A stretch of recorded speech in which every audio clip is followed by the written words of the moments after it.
Roofing is the top 2 most dangerous industries in terms of fatalities in the nation. Do you know what number 1 is? Logging. Cutting trees while you're on them. Like, imagine that. Yeah. Then the second most is roofing. My family has seen a lot of fatalities. The moment ESPN on nationwide television is like 3, 2, I'm like, horns up. It shifted from like me I was wearing an OU shirt. And I was like, oh, damn. Yeah. Think about it and just stick with it. Never give up. You can't give up. I can get lost in looking at Excel spreadsheets. Even if you're laying pipe, change of clothes is definitely one of the things. I know people find that weird. But there's always a massive fucking dildo in every fucked up house. Always. This dude would be a great fucking worker, dude. Are you doing this for money or are you doing this for your schedule? There you go. Boom. That's not a bad idea, man. That's not a bad idea. Also know that this is what I want to do forever. I might as well just jump off the roof of the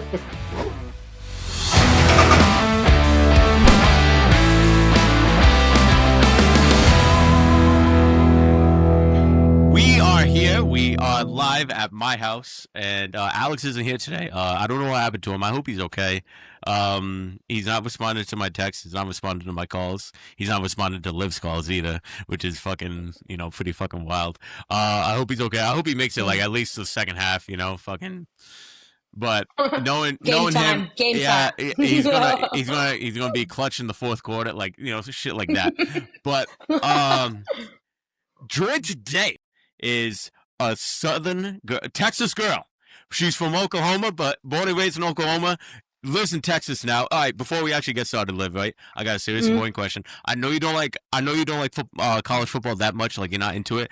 But Boomer Sooner, babe. I'm interrupting you. Boomer Sooner. Yo, she put some horns down, bro. Holy shit. Damn. I have a hilarious story about that, by the way. Go ahead. Oh God, this was bad. So it's great. A lot of our viewers are actually in Texas too, so this is even better. Like the minute I throw the horns down, I'm probably gonna lose like at least 50% of my fucking viewership. Listen, she grew up. My dad's from Dallas, and my family's from there. So Cowboys fan. It's very disappointing to be there that way. Horns down always, Boomer Sooner forever. I have way too many friends that went on and married college football players. My little brother's at OU. Like my sister works at OU Medical, so can't get away from it. But what's hilarious is the first month I moved here, I went to a UT game and it was a huge game. I think it was like LSU UT Texas, and He was a puppy, and he was a beautiful baby puppy. So I'm sitting there hanging out with my dog, and this producer comes up and was like, "You want to be on television?" And I was like, I asked him. I was like, "Yeah, let's go." The moment ESPN on nationwide television is like 3, 2, 1. I'm like, horns up. It shifted from like me I was wearing an OU shirt. And I was like, oh, damn. Yeah. I had 16 text messages come immediately. They were like, did you just... You throw up the horns? You throw up the fucking horns? On national television? Freaking out. And I was like, I got got. I was like, it's Sachi.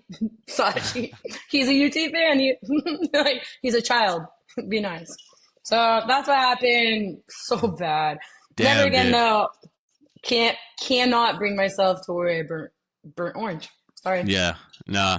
Well, it's funny. The funny thing about that story is you're wearing an OU jersey and you still threw up the horns, which is even fucking more hilarious. It wasn't even it was the one, and then I was just like, everyone's excited, and they're like, I was like, oh. Straight. Couldn't be. I literally, in walking into it, I literally told one of my friends, I was like, could not be me. I was like, I was the most unliked person at every tailgate because I had that on. And I traded my soul. I have pictures. I have a whole video. It was ESPN. It was terrible. I was like, wow. God. Yeah. Oh. So Fucking yes, hell. Sooners fan. I cut you Boomer off because I'm Sooner. like, listen, I'm just gotta paying my debt. Put on the fucking record. Horns down on them son of bitches right there. I'll tell you that much. I'm like, they had a gun. FieldPulse is the field service management software for field service pros like you. Whether you're a small business looking to grow or a large company ready to scale, it's got everything you need all in one platform. Advanced features for CRM, estimates and invoices, scheduling and dispatching, good, better, best proposals, maintenance plans, and price booking. Plus, FieldPulse integrates with software you're already using, like QuickBooks Online and Desktop, so you can hit the ground running without changing everything about how you work. By simplifying your day-to-day operations, FieldPulse saves you time, keeps your team organized, and gives you the tool to increase productivity and profitability. It's not just us saying this. FieldPulse has earned an average 4.8 star rating across nearly 600 reviews. To learn more, head over to fieldpulse.com. That's field, P-U-L-S-E, pulse.com. We are live with Liv Mills over from I always fuck up your fucking roofing company name. So Liv. Okay, Quality Exteriors. Yeah, the one that she's wearing the fucking hat for, Tiago. Come on, Jesus. By the way, that hat is dope. I need you to ship at least 2 of those over to Mass. I will. That's all tribute to Brady, our marketing director. He's so sick, dude. He's awesome. I thought you meant Tom Brady. Yeah, him too. Oh yeah, yeah. He's like, hey, Liv, are you wearing the hat? He's like, this is a big deal. I'll tell you, when you send the hats, I'll make sure I'll send horns down just for you. I'll be like, yeah, horns give down. It to me. I'm gonna post it everywhere. I'm gonna be like, listen, redemption. Like, I need this. I need it. It's sick though. Yeah, I also am wearing it because I worked out before this, and I was like, what do we wear? Like, I look disgusting. So, love the hat. Love the company. Huge deal. And I can get into that if you want to. So. Yeah. Well, we're gonna start from the beginning, all right? So, walk me through like how did this whole entire entrepreneur like roofing? Were you always a roofer, or was there like another background? Like how this all like start? That is my favorite question. So my grandfather's grandfather, I believe, I'm a 5th generation roofer, right? And damn. I know it's over 100 years of roofing history. Back in 1919, this company was started in Ohio. That's my lineage, and it just was passed down. My grandmother and my grandfather created a very successful roofing company that's still in existence today. My uncle operates it, and it's on the West Coast, so it's very different from what I do today, right? Mm-hmm. That is where it started. They operate in Northern California into Southern Oregon, and they just I love them. Like, I've been so close with them my entire life. Yeah. My dad, who is not the son of them, he's the in-law, divorce situation, right? He is here in Austin. He has his own roofing company. That was where I got my start back in whenever I moved here. So sorry, I'm going to get that wrong. No, I did not do that for my career. Honestly, I didn't care. I thought it was so boring. I was like, ew, I thought it's blue collar work. It's not something that I was like, yeah, I can't wait. I was just like, wow, why are we talking about this? So got my degree in journalism. So, okay. Writing side, I was a really good writer. I ended up going into Cornell. I worked for the #1 hospitality school in the world. I did major gifts, so any gift from $250,000 to $10 million. Learned a lot about the hospitality world, and I loved it so much. I didn't know, I grew up in sales, but I didn't know what sales was. I was like, that sounds really boring too, whatever. Mm-hmm. So went into that, startups, XYZ, and I fell into roofing, working for my dad's company because we had this big hailstorm in Texas, and that's what Texas is. Storm country. We are Hail Alley.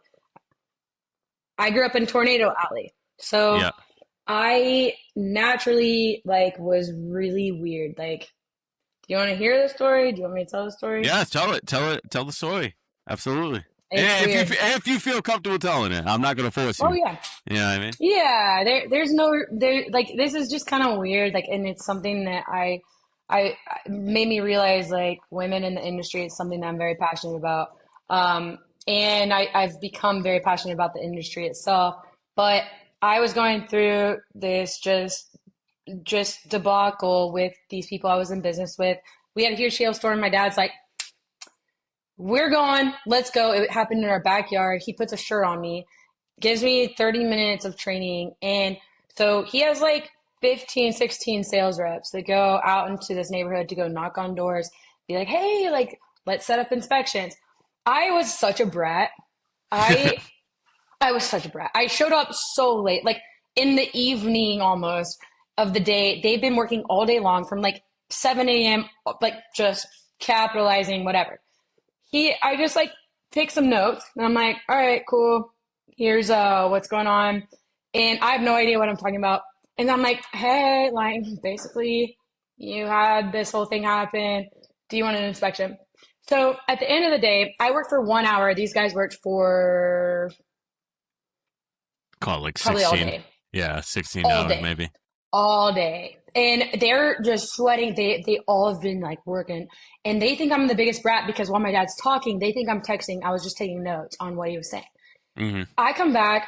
So he's like, all right, guys, we're going to round it up. Good job today. You worked so hard. How many inspections did you set? This one guy is like, 4 inspections. He's like, oh, that's amazing. This other guy's like, 3 inspections. He's like, that's incredible. And then like all of them go through and I am actually texting, like talking about my Friday plans because this happened on a Friday. Yeah. I was like, guys, I have to sit through this and I can't wait to leave. Let's go. We're going to West. And then my dad's like, look, how many inspections did you set? And I was like 16. And like, I say it like, so I was so annoyed that I was there. They like, and the whole room just like notably goes quiet. And I was just like, and my dad was like, 16? 16? And it was like this weird thing. Like, I just had this, like, and I was like, yeah, like, whatever. And I was like, can I go, sir? Like, I didn't care. I didn't care at all. And it just turned out like, then I was super interested in the model. I was, when he told me how much these people make, I was like, what? I was shocked. So I hired a bunch of girls. I did this like whole program thing because like that's my thing, is like the strategy behind scaling teams. But also it was about like homeowners because I was like, wow, this like really sucks. Like, I love you. How to help you? I ended up doing in 3 months, what his entire sales team did in the entire year before. Holy crap. Actually, I actually doubled it. It was really weird. I was like, it was just crazy. And then I did that for another company after, ended up becoming an owner, had my own business, and then was bought by Quality Exteriors, who kind of came in as like my people that like are just so incredible. Like in this industry, I learned a lot. Doing that many claims, it was ridiculous. So that's why I'm here. And they make it so easy. Like, so easy to sell. So what's your official title over at Quality Exterior right now? You know, here's the thing that I love about the company. We don't do that. We just don't. Do titles. Like, even though we don't, we all present ourselves as project managers, which is the lowest salesperson. Even the owners, we don't have that mindset. Everybody here we get equity and portion with what we contribute to the company. Everyone is technically owners, even though there's 2 primary owners. You never feel that way because that is how we've designed the entire or they've designed, not me.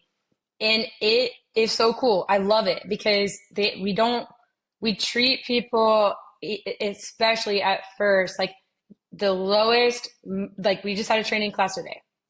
That person is going to feel just as important as one of our owners. We're out selling. That's the job. We project manage. That's all of our titles in general on our business cards. And I think it's cool. Do you think like certain companies when they put titles on like certain people, do you think that kind of like makes or breaks, or do you like how do you what's your take on that? Since you guys are just you all have the same title, you know, no egos again bruised, no egos again like inflated, anything like that. So like what's like you know what's your take on like, you know, certain companies having like all these like ranks and titles, you know? You know, I love that question because at Cornell, the bureaucracy is why I didn't want to stay in that industry. I could have come to UT and done the same thing. I was like, Hmm. no, not about it. I actually designed these types of systems or these types of rankings and employee tiers for small businesses at this stage. So, like small to medium sized companies. I was a consultant for 4 years, and I strategy was my thing. Was scaling and scaling people's sales teams, scaling their companies from small to medium sized businesses, or Yep. so forward, right? I feel like in the hospitality industry, I sold in beverage. So I actually sold into Hilton Worldwide in the Hmm. first 2 months of working for this startup, Fox Studios. Like I was creating titles to serve a purpose, Yep. but the companies that failed were the ones where they had employees who felt that their title was more important than their purpose. And Mm. in this industry, like what it does is actually it hurts your business because in my opinion, if you have a CEO or founder or whatever who cares a lot about that, it's very easy to make yourself very important. I learned that in owning the company. When you started giving people important titles, there was a focus on themselves rather than for the homeowner, which is why I believe I'm successful in this. Is like if you treat everybody like that, you're gonna stop wasting your time. You're gonna stop wasting your employees' times, and you're gonna Mm. stop doing stupid business decisions that just inflate your ego that Yep. doesn't serve a purpose. It's like there's no reason to, especially in home sales or Yeah. commercial. I did commercial too. So you have experience in both, yeah. Yeah, Yeah. commercial. It's like it's harder to get to the decision maker. So if you have fancy title, like that's why we use it, but it Mm. doesn't mean anything. Like unless it's like somebody who needs to be encouraged in that way, it's like okay, here you go. But Well, in my opinion, I it's always, useless. I always saw like, you know, when people use titles, it's either like one or two things where it's they're going to use it for like, you know, important decision makers, they make the final call, and then the the financial like the pay raise, you know what I mean? Like with each Mm, title, higher ranked title, you get X amount of mm, money, you know, and I think that's why people always like try to push that, and then I feel like they'll start to lose sight of what the real goal is, especially when you're in that mm. homeowners like, you know, helping homeowners situation. They'll start to lose like, you know, the purpose of why they're doing that, you know, where the main purpose is like, oh hey, I need to like help this like whole entire neighborhood out. If I help this like two Yeah, if I help two people in this neighborhood, and then all of a sudden they're like, oh yeah, like this person was great, like, you know, they took their time and all that shit, and all of a yeah, sudden you have 10 new leads. You have 10 new leads now. exactly. Whereas if you're just like, you know, just a guy, you know, you're an owner of you know, roofing company, plumbing company, whatever, you send out your employee, and then mind you, whoever you send out for your company, you gotta make sure that's you. Like you're not out there; they're representing you. So whatever image Mm, they're gonna put out and whatever quality work they're gonna put out, that's your reputation on the line, you know. And sometimes it's a hit or miss. You know, you can have a shitty ass worker doing a shitty ass job just because they want to, you know, they want to get done quick and just go home. You know what I mean? And make the quick dollar. So yeah, I agree with that. I think that's like spot on. And like, I mean, I feel like titles do serve its purpose, depending on the scenario. Like my thing, especially in residential sales, which is primarily like all I focus on, hmm. with it, you can make a homeowner feel important or an HOA president feel really important, and if it serves a purpose, I am all about it. If it serves a purpose for your team, if you can promote within your team, like we have something called that's very special, and Peter and Josh are responsible for this. Like, they wanted me to be a part of this. It's just me and Peter who are provider mentors, but we mean every word of that. We mean we provide mentorship.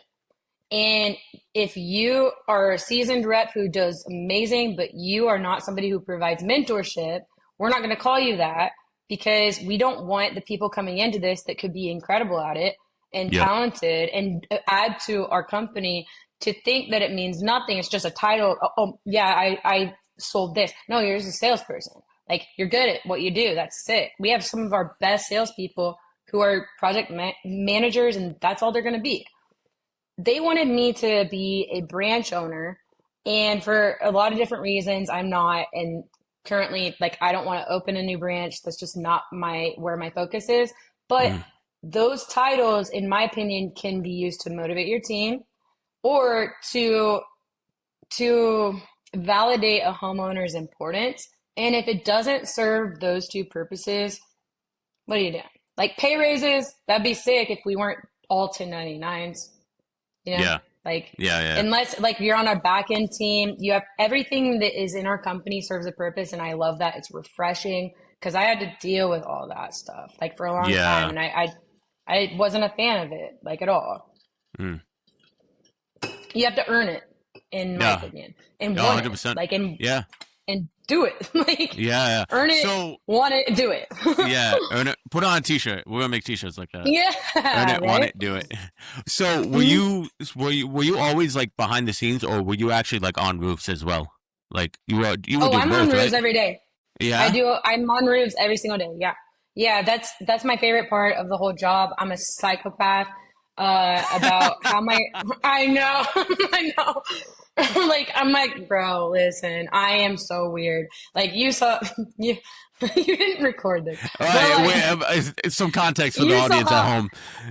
We had, like, a 30-minute long conversation waiting for Alex to, like, come on. He never came on, so I'm like, all right, I might as well just start recording. And we kind of just, like, we went down a few rabbit holes. You know, we talked about some random shit, and I'm like, yo, this girl's fucking dope. Thank you. Instead of me being weird, because I this chair is facing here because it was turned away, and I get weird about that. There are no towels on that oven because I didn't like that they were this way. Imagine me on the entire exterior of your home. I am so weird. Like, I am so detailed and so, like, it's just how my brain works. And so when I go into an inspection, like, most of our guys, like, they're like there's maybe 15 photos on average. My first initial inspection, I don't even know if this person's going through whatever I'm about to tell them to do, because we work on insurance. I have on average 175 photos by the end of that inspection. In one inspection? Just for one? I am so weird.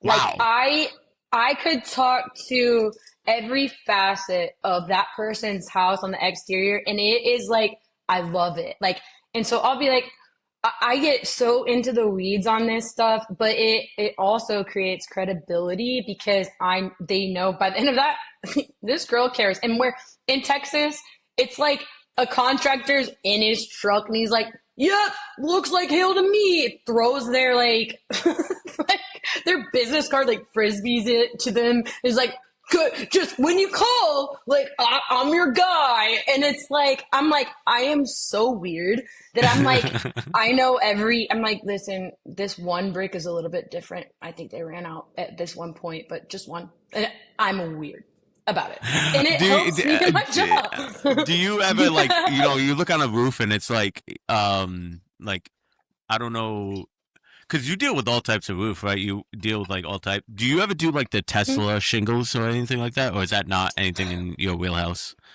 I have, there was a boom of solar products that happened when there was a tax break for it. I like Tesla because they're efficient and they help with the insurance process, because a lot of these solar companies went under. So I deal with a lot of crazy stuff in the solar world where I'm like, what was this person doing? They're like, yeah, this hasn't worked for 3 years. They invested, they're still paying it off. It's like a $40,000 system. So I like Tesla for that reason because they're efficient and you can replace poor solar installations or solar panels with something that works. Yeah. But it's kind of like, like Tesla is just kind of one of the other many different solar companies that we work with that helps us get our bids approved. Because I've seen Tesla, like they obviously have like solar panels like for roofs and everything like that, but they came out They look with cool. but they came out with the shingles. Yeah. They're dope. Have you They're worked really with cool. that? Like, have you worked hands-on with that or not really? No, only because, again, the thing about the contracting world, people always want like the new XYZ. Like Tesla has not worked in solar and especially shingles for long at all. So I don't feel comfortable putting my name on a brand with that product. I guarantee you if it doesn't work, there's going to be a labor and material warranty that you can rely on. But in terms of functionality, I only upsell 2 products. I'm happy to share them with you, and I sell them for a very specific reason. I am not an upseller. I'm a saver money person that saves people a ginormous amount of money, and my jobs are very profitable because of that, because I'm looking at the homeowner. That's what makes me a little weird about this industry. And I'm like, I don't, I see that as not weird. I don't see it as weird. Like, you plug in, like, you're upselling these like 2 companies that you really work hand in hand with because they work, that they're going to help out the homeowners. So like, that's not weird. What's weird is you turning the goddamn chair forward and taking out the dish towels. Like, bro, I didn't even think about that shit. You know what I mean? Like, my room's a fucking mess. I don't know if like you guys can see it. I have a random Xbox just chilling right here. My wife's like, like basket with salted caramels that I'm about to seal. Yeah. And I'm dead. And it's Charlie in the back. Like it's funny. okay. So like it is funny. It's the thing, I have 2 things to say about that. One, I have a mom. She's the top 1% of Keller Williams in the nation. She's in Oklahoma. Oh, this no girl shit. is an agent. Yeah, she outperforms teams of like 20 people. Like, she's a psychopath. So I get like a genetic or like maybe learned behavior from this lady. You definitely get it from her. Yeah, you have to. Yeah, but my dad also is somebody like he almost took like a company public. Like when we were kids, like he's an entrepreneur. Both of them are entrepreneurs. So I grew up in this world where it's like I had parents who believed in me who were like, "You can do it." I had my first business when I was 11. Like, literally. I had my first business when I was 11. I was like, I wanted something. My parents were like, all right, what are you going to do to get that? So I went and made flyers and did door to door at 11 years old and it was called like Liv's To-Dos. And it was just like vacuuming, dusting, whatever. Those are my parents. That's what they created us to be like. If you want something, go get it. Yeah. My thing is like the detail-oriented part of what I do. I work in insurance, and the insurance world is so detailed, and most contractors are they're lazy or they're dumb, and they don't understand how much money is sitting there and how much advocacy you can do for your homeowner. And just to help someone, you can capitalize if you understand it. Most contractors don't. They don't understand the insurance world, and they don't understand how evil the insurance world is, which is why I do what I do. So I am a detailed person, but it's because I notice very particular things, and that one particular thing could be 12 grand in profit alone. Easy. Yeah. If your contractor is like, did you call it, bro? Like, give me a call. I'm like, that's the competition. And it's like, it's not that hard to outperform it. Like, your art is just like lame. Well, this is why I was looking at your Instagram profile, not to be a stalker, but I am looking at it. You are the number 3 Forbes. You're part of the number 3 Forbes top 10 contractors. Yes. That's very impressive. Like, that's a huge, like, fucking accomplishment. You know what I mean? It's huge. Thank you for saying that. And that's to the credit again. Like I talk about Josh and Peter, like they're my brothers. Like I love them so much. This is their world. I was approached again, like I came into this company last year. They took me from a point in my life where I saw something really bad in a partnership that I'm still dealing with, and everything about them is so true. And that is to their credit, because what they did, I mean, you have a contractor, dude, like in Austin, I like want people to understand how big that is, because it is huge. To be a top 3 Forbes Austin contractor, when you have a contractor on every corner of every street, means that you are doing something insanely different. We are the only company that has a lifetime labor warranty, and we also believe in the product enough to transfer it if you sell your house. And we use one crew for every single trade. We are non-negotiable on quality. If we have a salesperson who sells something and doesn't follow through, they're done. Like we have 2 to 3 people in our hiring classes.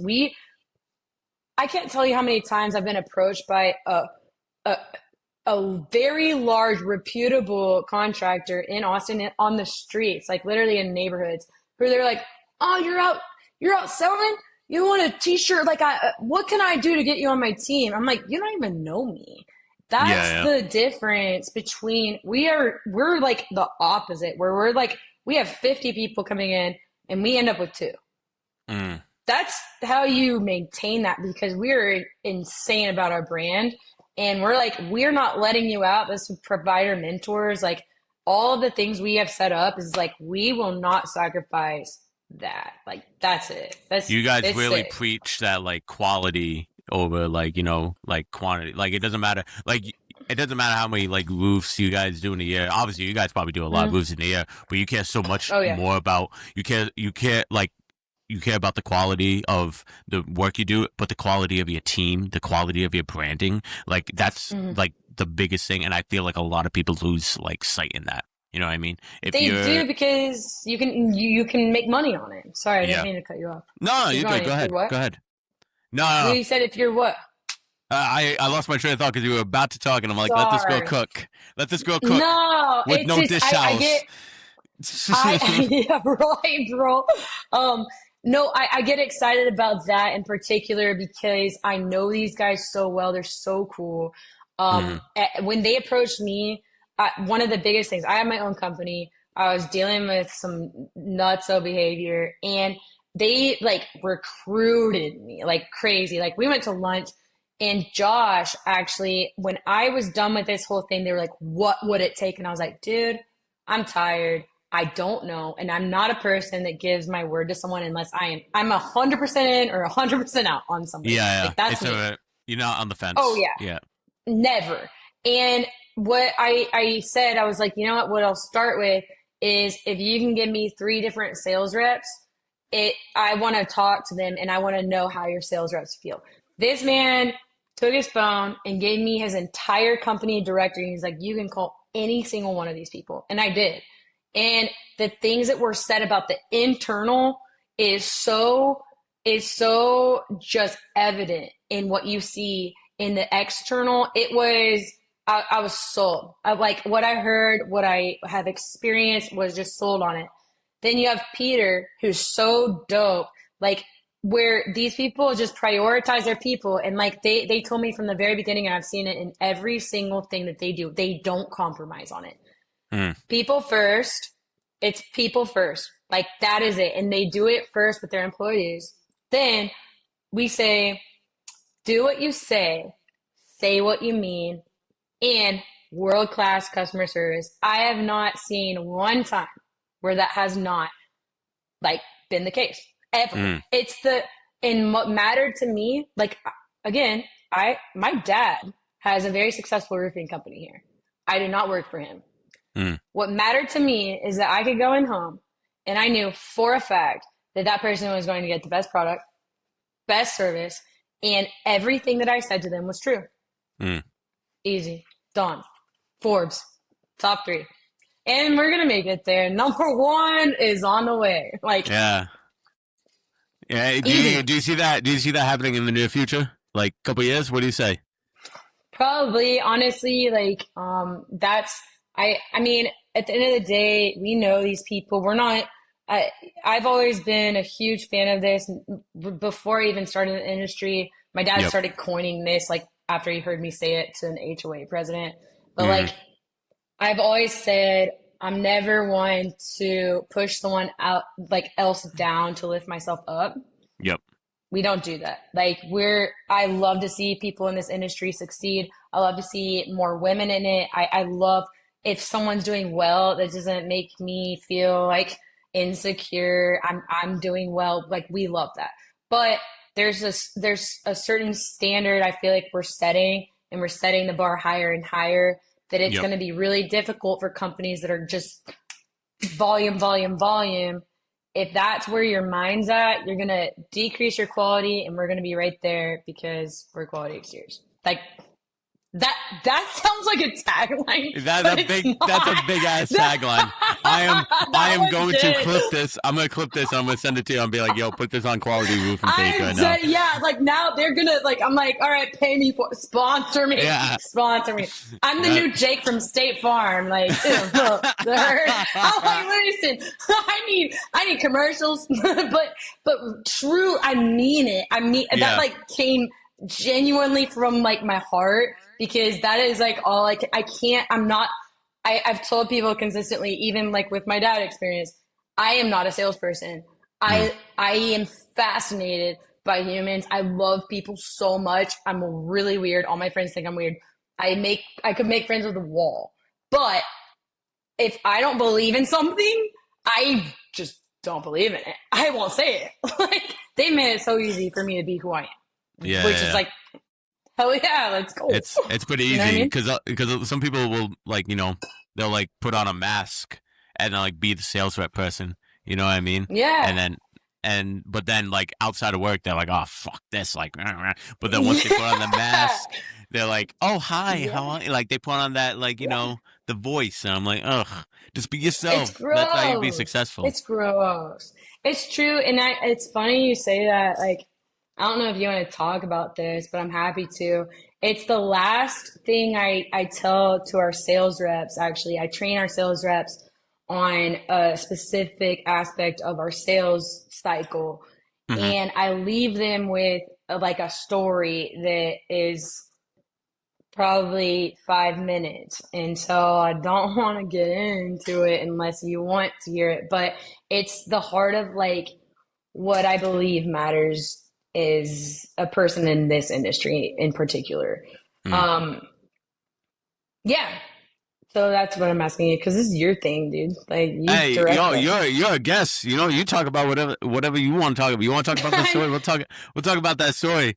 I have 2 monitors, right? So I'm like, all right, let this girl cook, let this girl talk. You know, like, I'm gonna let Liv cook. I'm like, I already have stuff planned on the back end, but normally 9 times out of 10, we're just like go with the flow kind of podcast. We kind of just say random shit, and then we kind of be like, okay, here it is, like, you know.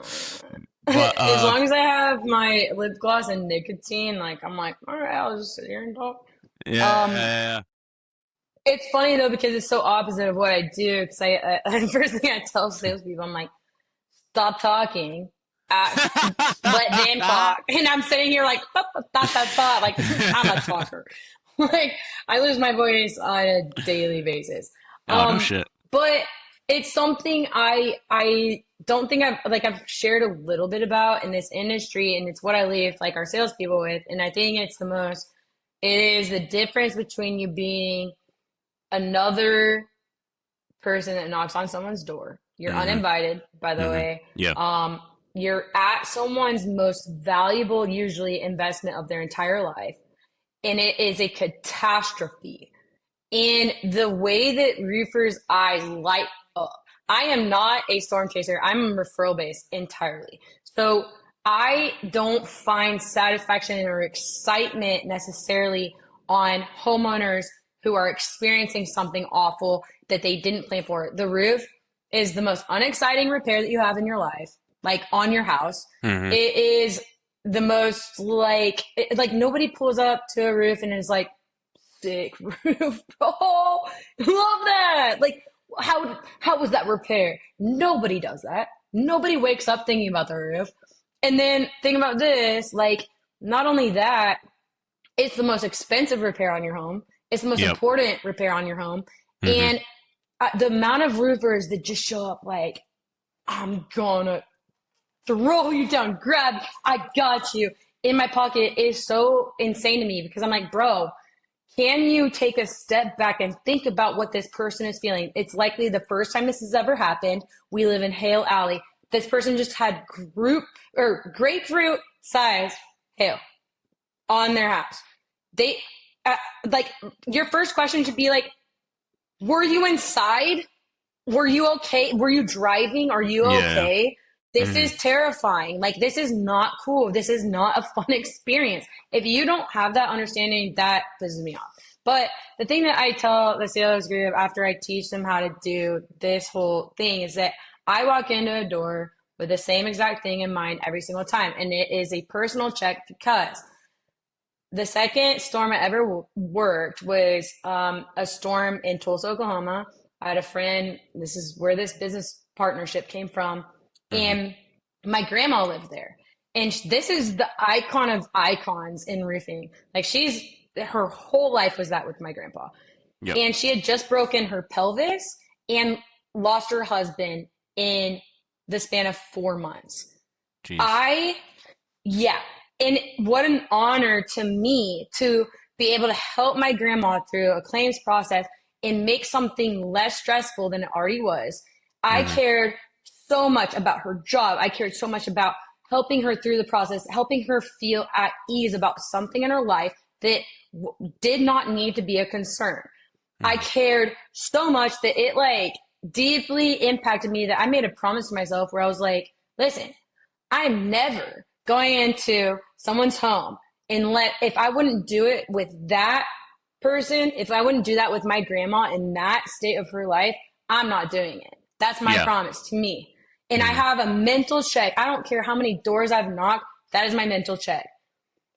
I have done that consistently. And the one time I didn't, this is very recent, 2 months ago, was, do you have time for this? We good? Yeah, we got plenty of time, girl. We got plenty of time. You can cut this up, bro, because this is a story. But it's important. I go straight into this.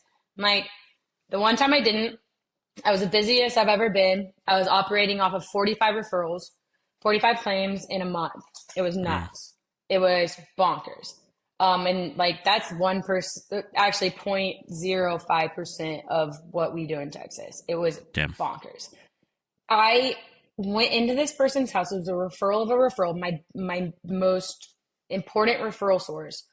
I go into this person's house and I start doing the inspection, and I start walking her through the claims process in a way. This girl had no hail damage. No, she had one wind repair. And I start walking her through like getting a claim filed, XYZ. I'm treating her like I did the 6 people I met with that whole day. Yeah. I realized during this that my keys are missing.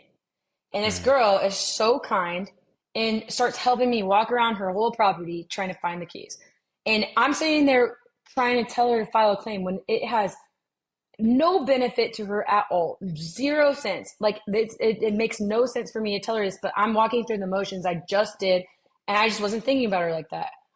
She offers to drive me a 2-hour round journey to my home to find my spare key at my home. Yep. And while she's doing that, I'm sitting there trying to like make her go to whatever. Yep. I realize at the end of this, I locked my keys in my car. I call this tow truck company, and they end up giving me a quote for $89. They're like, hey, we can come and get it, blah, blah, blah. So as I'm walking her through the whole steps, this kid comes out, and he's like, hey, like, you know, I can't get like, you know, he's like making up car parts, like literally in front of me. Like, he's like, so because I can't, like, it's going to be $140. And he looks at me, and I was like, bro, I'm a contractor. I know exactly what you're doing right now. And you can leave. I was so mad, like, because it was hot. It was 5 p.m. It was so freaking hot. Yeah. And I'm doing this in front of a homeowner. It was really uncomfortable. I was like, you can go. And he was like, hit the shock in his eyes. He's like, you want me to go? I was like, you can go. Like, you can leave. I was so mad. I was like, you can go. So I called a second tow truck company while I'm walking her through the claims process. And second, they were like, oh, we have someone who's like 5 minutes away. I was like, thank you. So next person comes around. Who is it? Same guy. No. Same baby boy. And so I see him, he walks out of his car and he gets out of his car and he knows what I know. Our eyes are meeting and we both have the same, like, because this girl like didn't believe it. And I was like, girl, it's not about the money. It's about the principle. I don't do this. Our eyes are meeting and I'm just like, and he was like, $79, shakes me on the hand, lost $10 in the whole process of him trying to be a loser. And what does he do? The he couldn't figure out before. Unlocks my car for $10 less. And I was just like, I text her and I was like, girlfriend, yeah, this is what happened, XYZ. And then I was so irritated. I get in my car, I'm leaving, and I was like, what a loser. Like, I can't believe, I was like, I know this. And then I had this like heart check. Oh my God, I'm so happy this happened. I had a heart check where I was like, Liv, you are doing the same thing that this guy is doing. And I was floored. I called this girl immediately. Like, I called her and I was like, girl, I know that this would take just X amount of dollars. I'm going to pay for it myself. If you wouldn't mind to just post me on your social and just say, like, I helped you out, that would mean the world to me. But I just want to make sure I take care of you, not only you, but every other person that has made up my entire book of business this past year. Yeah. And I was like, reverse it. Like, if your heart's not in the right place. And like, and then like, I'll tell my sales team, I'm like, listen, you can trade $40. You can trade $40 for the 1.5 million that referral base has made in 6 months. You can trade $40 for the extent of your business for the rest of your life by being that person. I was so grossed out. So that's my story I leave people with. I'm like, you can't show up, bro. Don't show up. It's like, mad funny. Like, it's mad funny. They started off at like $89, and then he's like, "Yeah, it's gonna fucking cost at least like $140," and then he went back down to $79. I'm like, "Yo, dude, this guy is not a salesperson whatsoever. He could not, he could not sell me like fucking. He couldn't sell me a pen to write my name. Like, that's how bad he is. You know what I mean? He was bad, but it wasn't even that. It was like, you know, the like ick, like you get, like people feel it. They know. Mm-hmm. They know when you're taking advantage of them. They know when you care. And that was like kind of my whole point, or what I hope that the point that sticks when because I'm at the end of training and we're about to go onto the field. You're about to be off on your own. And that's where I leave it, where I'm like, listen, if you would feel this way by the end of your conversation, you're not getting that sale, babe. You are trading the fucking $40 and then you're going to make $10 less. And how do you feel? Because you could have made 1.5. Yeah. That's easy. Like, it's not easy, but it's just be that, and you are going to stick out amongst every other person that you're competing against. Like, it's a saturated market. It really is. It really is. Like, I've caught myself a few times doing that. Like, fucking, like, especially early on in my plumbing career, where I'm like, yeah, I'll do it for like X amount of dollars, knowing damn well I'm just trying to make a profit. Now, I've had like a realization. I'm like, bro, I need to stop with that bullshit. You know what I mean? I care more about helping the person and like having a customer. You know what I mean? Yeah. When I was like For young, life. I'm like, yeah, for life too. Think about that. Like, yo, no matter like, you know, young or old, it doesn't matter. Like, I'll always have that customer for life. And now I'm like, I'm at the, you know, the fucking mature age now. When we were talking about aging and all that shit. Yeah. And I've realized that maturity. I'm like, yo, dude, don't do it for a profit. Do it for a fucking, do it for the person, you know, make sure, Yeah. like, build that relationship. So that's something that I can relate to. Yeah, hell yeah. But, you know, That's so cool to hear. I love that. my dumbass, you know, knock on wood, fucking, I don't leave my keys in my car. So, Well, yeah. So my knock on wood is like I've known my key, but it still's not fixed. I've known my key, like it's been. I'm not even going to tell you how long. It's been way too long. way too long. I know my key is not fixed. I'm still doing the manual, whatever. Oh yeah, old school. It would not let me lock myself in, and so I was just like, "This is me being ridiculous, whatever." But I'm so happy that happened because, like, exactly what you said, like, when you are anxious, like I use this as a like transition into like when you are grasping at a homeowner, they feel it. When you are somebody who the homeowner feels is valuable, they're grasping onto you, and you are able to lead them towards what is best for them. If you are feeling like, oh, like, and just like, I just need it, people feel that desperation. If you're that desperate person, you need to go back to your car, go back to your home, whatever it takes, and just sit with yourself. What do I have to offer here? And if it's not much, learn more. If it's not a genuine heart to help people, learn what it is that motivates you in life. Because at the end of the day, especially with in-home sales, you are in someone's home. You're usually uninvited.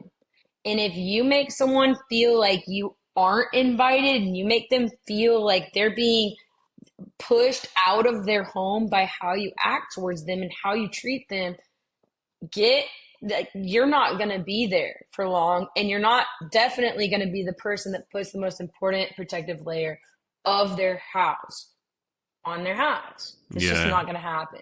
Sorry. And thankfully so, because I don't like that.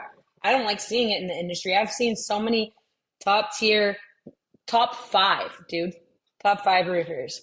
I've been watching their installations. I've been watching them overlay underlayment. Like, I've been watching them cut corners that cost maybe $200 to just do it the right way. I've been watching it in person and being like, wow, like, that is the most greedy, gross thing about it. And like, again, what I said, I'm in this industry because I think the insurance companies are the people that we should be looking at. Hate that. I hate the greed. I hate it. I think it's so gross. It's so bad for what we do. No, 100%. I want to talk about, before we even, like, we went down this, like, whole entire, like, yeah, street, I got passionate about that. Yeah. I love the passion. Don't get me wrong. I'm passionate about it, bro. I love it. I love it so much. But so before we got into, like, that whole entire section, I guess, of the podcast, you were mentioning how you actually do the roofing. Like, you're actually up there on the roofs doing it. So, you know, roofing is such, I don't know, it could be up there as one of, like, the hardest jobs, like, you know, in the trades, you know, because you guys are, like, you're fucking, I don't know, 40, 50, maybe even more feet up on a roof. You know, the dangers and the risks that you guys are taking. Obviously, like, you know, you got your safety and all that shit. But the biggest question, right, Liv, is, like, in a male-dominated, like, you know, area of work, like, how do you put yourself out there? How can you keep up with the guys? You know what I mean? And, like, when I say keep up with the guys, I mean no disrespect by that. I know for a damn fact. Yeah, I know for a damn fact you could probably, like, you know, outwork fucking at least 100% of my company. So, the company that I work for. So, like, how do you do it? And then what's, like, the advice that you can give to, like, any girl or a woman that want to get into the trades, regardless of whatever trade they're in? Like, what advice can you give you with that? Because, again, trades are male dominated. Like, how do you put yourself in another category with them? I love that question. And talk your shit. Talk your shit too. Talk your shit Bro, too. I want you to I'm talk your talking shit. this shit. I'm gonna, like, I won't tell you who this person. I have three things that came to mind immediately. And I'm like, I love this question. I just love it. Okay, listen. roofing is the top 2 most dangerous industries in terms of fatalities in the nation, consistently across the board. Do you know what number 1 is? Logging. Oh, is okay. cutting trees while you're on them. Like, imagine that. Yeah. Then the second most is roofing. My family has seen a lot of fatalities. Have you ever tried to get a hold of customer support at a software company? Well, most of the time you're just sitting there talking to a bot, or you're waiting for weeks. Not with FieldPulse. One of the many things that customers love about FieldPulse is their customer support. When you reach out, you're not talking to a bot or some outsourced call center. You're talking to real people who actually know the trades and understand how your business runs and know how to answer any questions you may have. FieldPulse team listens too. They're constantly updating and improving the platform based on their user feedback. So the software keeps evolving with your needs. And it's not just talk. Their support has been recognized across the boards with awards from G2, Capterra, Software Advice, GetApp, and Software World. If you want software backed by a team that actually has your back, check out fieldpulse.com and see why their customers love working with them. The more adjusters you meet, like in the insurance world, the more you're going to hear nightmare, awful stories. I fell off my first roof this year. I forgot to check my ladder. I'm the luckiest person alive. I was going through the motions. I was going through the motions on an adjuster meeting on the most important referral source I've had this year. I forgot to check my ladder. I got up as I was stepping onto the roof. The ladder went down a rung and I went backwards, and I landed 2 inches away from 2 ginormous stones. I hit a fence. I have I have scars on my body. Like, I had a huge fence burn. Gosh. If I was on a driveway, I would have died for sure. End of live, done. It's so dangerous. And that's for women and men. If you get, it created a very healthy fear that this is a very dangerous job. And the most, like, you can die at any point. When you get too comfortable, you're risking your life. You can use it in sales too. Mr. and Mrs. Homeowner, I'm risking my life for you. I want you to know that. I have a family at home to feed. Yeah. With women, I want to talk about the women aspect of this, because the first thing that a reputable roofer says, like from Florida, like, he was such a loser. He was a loser, and I was crushing it. And he gets on the phone with me, and he, by the way, has a fiance, and he's being so creepy. And he was like, so he looks me up, and he's telling me that he's looking at me online, and he goes, yeah, so what's your thing? Like, you're just like a hot roofer girl? And I was like, yeah, babe. So, like, what are you, just an average white roofer guy? Like, what? Like, I'm doing the same job that you are doing. Like, what do you mean? Like, oh, you're just I'm like, dude, I'm outperforming you right now in sales. So it was so rude. It was so gross. And I deal with it all the time. I deal with it online. I deal with it in home. I deal with it with other guys. Guys in this industry are so threatened because women are amazing at it. We're detailed. You saw me. We're detailed. We sit there and we listen, and we take the time to get out of our car, get up on the roof, and do the job. I try to hire. The reason I outperformed all those people in my dad's company, I took all my girl sales reps, and I'm like, all you got to know is this. Hailstorm happened, put on a shirt, and tell them we're offer free inspections. Why does that mean something? Women oftentimes get more opportunity at the door because, think about it, in home, you don't have a husband present, you have kids. When a girl shows up, you just have more opportunity. So that's nothing that a guy can do. And I'm not a man hater, by the way. I love men. I'm best friends with the guys on our team. Like, I prefer to hang out with dudes. Like, I love them. That's not my point here. Women tend to emotionally connect and take the time to understand why someone's concerned, why they're scared, they're fearful. This is a lot of money. What do I do? This is my most valuable investment. I'm freaking out. Yep. They just tend to sit with it longer. And with the danger of it, women need to understand that I was shaking in the knees getting up on roofs, babe. I still am scared, and that's healthy. But you can still, so are men. They just don't share it. Yeah, Like, they very emotionless. yeah. They don't want to say that they're like they think it emasculates them, and it doesn't. It's like you should be.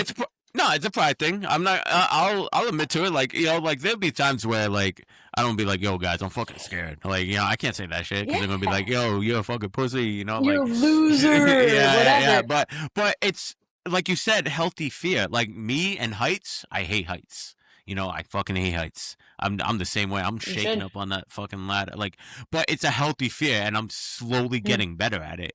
But that's like a healthy fear. But didn't mean to cut you off, but go ahead. No, I love that you shared that because that's something I want to like actually say is like, listen, that's the reason I bring up the statistic. This, like, if you are in the second most dangerous industry in terms of fatalities in the nation, and you're not scared, you're an idiot. You're not scared. You're not less of a man. You're just dumb. Because at the end of the day, that's what I also want men to know. It's like, if you're not like the adjusters who have been doing this for 50 years are like, I'm not stepping on that. I'm not dumb.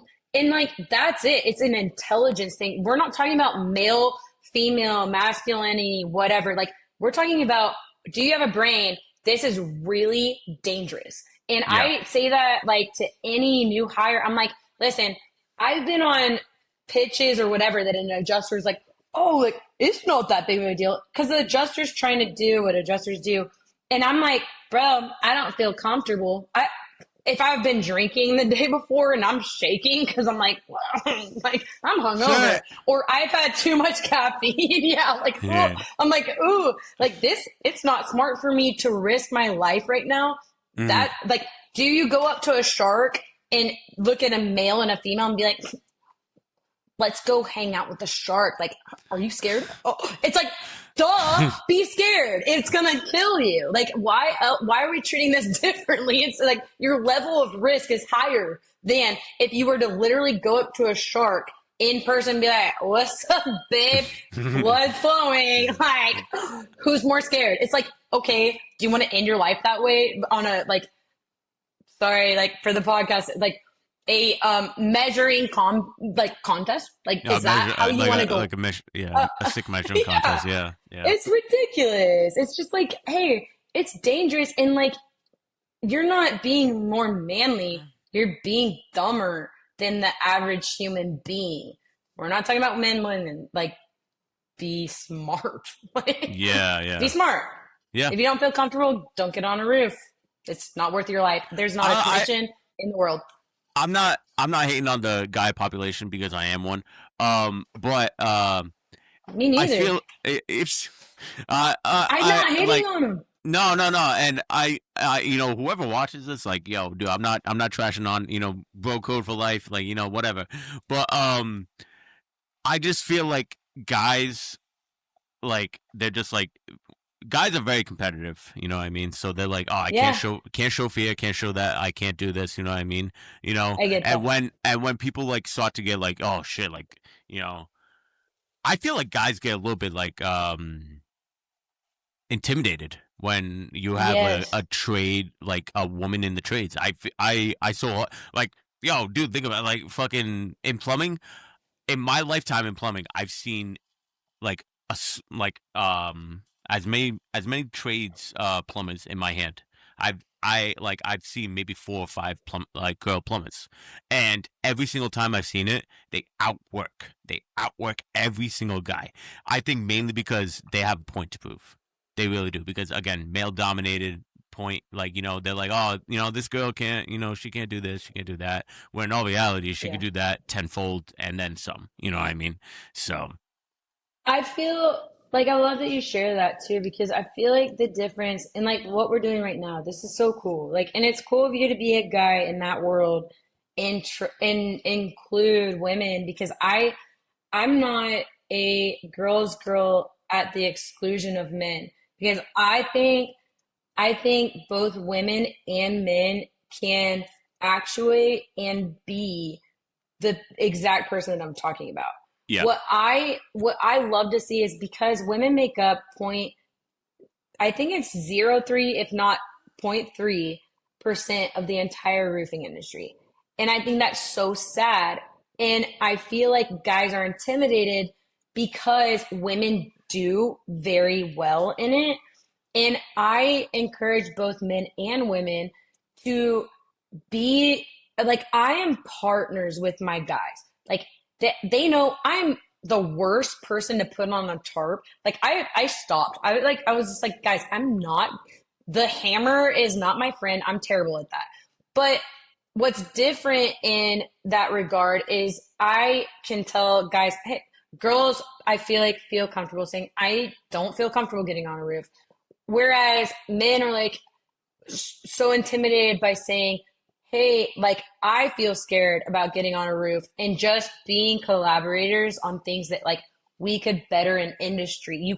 Your life can be so much more significant and important in an industry that matters so deeply. And so like I feel like talking about it more and saying like, no, it's not girls versus guys. It's not, whatever. Girls are better than guys. Girls get more opportunity, in my opinion. But there's something to be learned about each other that could make you better. And I feel like that's the connect that can, if you are looking to be your best self, looking to be the best in your industry, that's it.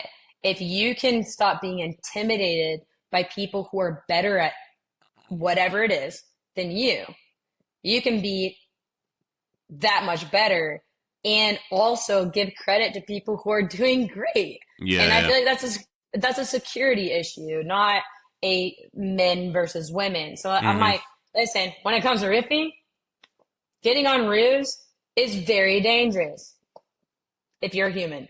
If you're a dog, probably worse. My dog doesn't care, he's asleep. But like if you're human, it's dangerous, and it's cool when anybody is brave enough to do the profession. I think that's cool. That's so sick. Like 100%. Men or women.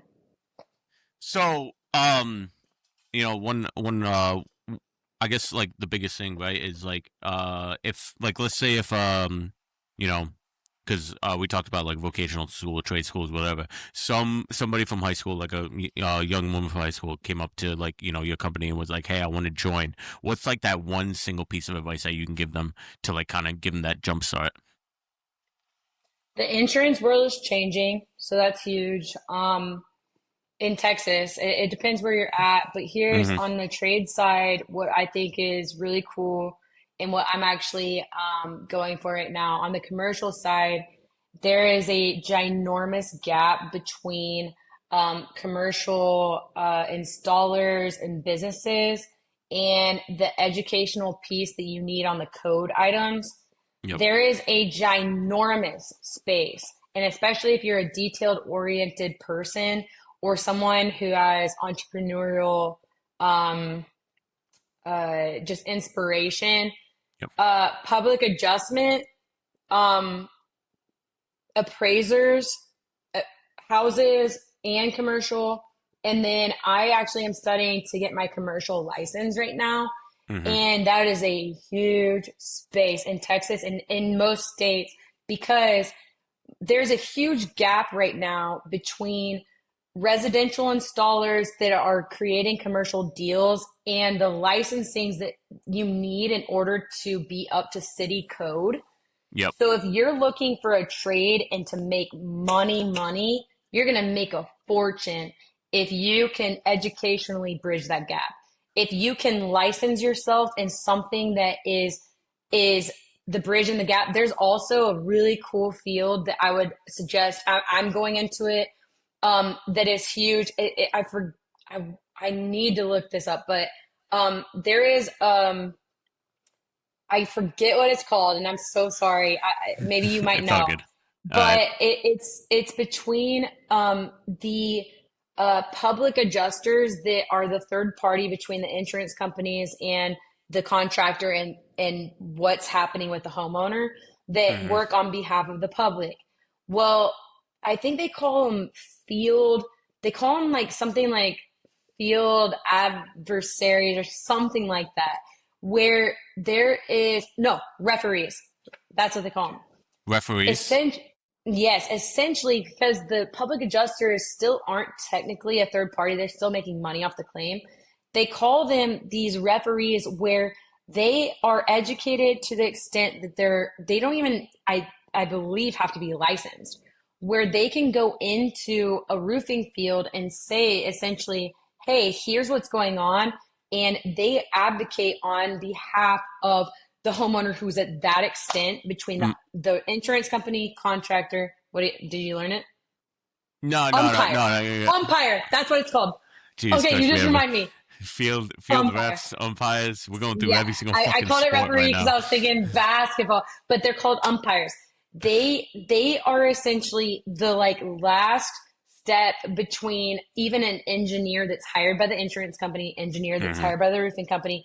Umpires are making a fortune right now because they have a very huge niche. They are able to speak to all of the parties and say, here's what's going on. I agree with this. Yep. And essentially, as a roofer or an adjuster, that's what you are. You're an umpire. You can call a ball a strike when it's not a strike or a ball. It's all those things involved in one. And that is where we're talking. You want to hear the difference? My craziest claim paid out $29,000 on initial claim. It was a 40,000 pound tree that went into a $3 million house. Damn. $29,000 is what this adjuster paid out at first. The difference between all those parties, this was 4 engineers later. This is all the umpire, public adjuster, roofer. That's the difference between $29,000 and $695,000. Where do you make your profit in that? It is bonkers. So if you can figure out how to make your way in that difference, you're going to be just fine because the insurance world is changing, and that's huge. You could make yourself the most significant person in any claim, and there is a huge shortage of good ones. That's huge. That's big time. Holy shit.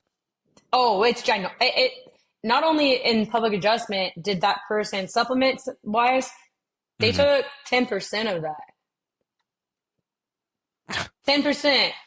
That's 10% of almost $65,000.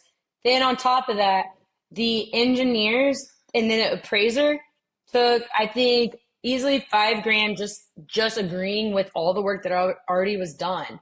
Then for the contractor, it increased the profit from negative insane to about 75% on the contractor side. Yeah. Do you think that and most contractors aren't smart enough to know what supplement means or whatever? And then if you're an umpire, they're having that big of a disagreement. How much do you think you can make within that? And they're still making a record profit. Oh yeah. Huge. Big time. Are you kidding me? Huge.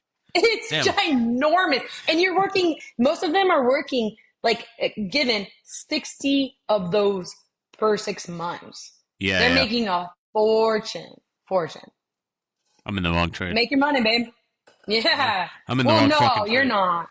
No, plumbing's very popular too. Huge. So but that's I gotta thing. say in Texas on the insurance side, huge. But we don't have enough time. That is where I would say women. And in the roofing side, if you're good at it and you want to go door to door, you're gonna crush it, and I can teach you how. Come on and join us, baby. Oh yeah. Hey, if you wanna be the best salesperson in America, you hit up Liv Mills. That's all you gotta do. That's kind, but it's not true. It's just something. If you want to learn how to do sales in a way that's doesn't feel like it, I'm happy to help you. Hell yeah. We'll drop that link. Drop that link Drop in the description. Yeah, drop the link. So, you're a roofer, and then but you're also on social media as well. So I know we had the conversation before. We won't get into that conversation. However, you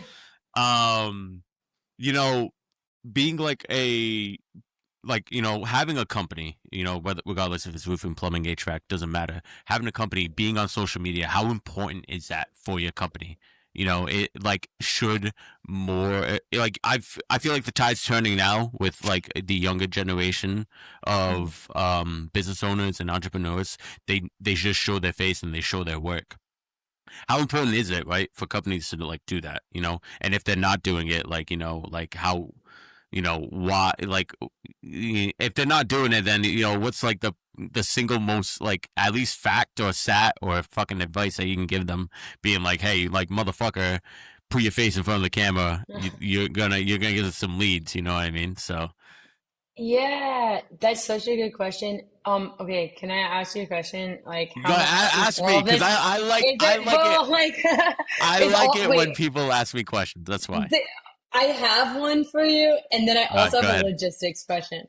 I have to pee, like, so bad. Yes. Am I allowed to do that?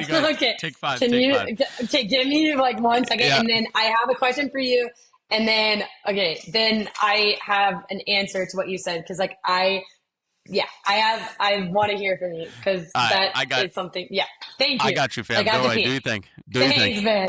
I appreciate it. Here, and now I have to mute this shit, because I'm not taking this out of my ears. That's for sure. Can I do this? Can I? Yeah, I got you. I can mute you. Sick. I just have to. She's kind of funny.